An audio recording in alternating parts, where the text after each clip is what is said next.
Hi traders, here is a quick update on the AMD and the Amazon trades. Both trades were delta adjusted today. This adjustment was able to bring in an additional credit. First let's take a look at the Amazon trade. Initially we sold the 145 and 115 strikes in the November 17th expiration cycle. I will focus on the short option legs in this trade for the discussion because those are the ones that we will be adjusting for delta management. Typically I prefer to widen the untested spread out, then sell to close the long leg of the tested side and buy a new one to rebalance the widths of the spreads. This will cause you to post more collateral for the trade, but will increase the probability of profit and theta decay of the trade. The price was moving around and I needed to delta adjust by first rolling my puts up. I bought to close the 115 put and sold the 120 put to receive around $1.10 credit. Afterwards, the stock sold off and my new short put was being tested. To delta adjust again, I rolled the calls down. I bought to close the 145 call and sold to open the 135 call, and received another credit for around $1.50 credit. You could call this getting wrapped around a tree. I adjusted and then the adjustment didn't help me any.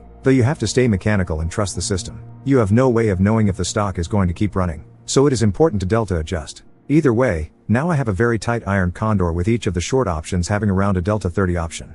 The total credit collected on the trade is now $3.06 while it is trading at $4.40. So we are currently at a loss if we were to close it. Currently it is making $10.60 in theta a day with a -8 delta. We will look to roll the trade to the December cycle and collect some more credit this Friday. Now taking a look at the AMD trade. Initially we sold the 120 call and 95 put for this iron condor. AMD sold off during the end of the trading week last week. Because of that I bought to close the 120 call and sold the 112 call to collect a credit. You can see the 120 call now has a delta of 12. To collect more premium, I wanted to sell a call closer to the money to collect more credit and offset potential losses from my short put. The 112 call has a delta of 24 right now. With the additional credits received, the total credit for the trade right now is $4.88. Right now, the cost to close the trade is $4.50, so we are at a small profit. The theta of the trade is 12, so it is losing roughly $12 a day and the delta is -7, so it is slightly short AMD. Like the Amazon trade, we will look to roll this trade on Friday to the December expiration cycle.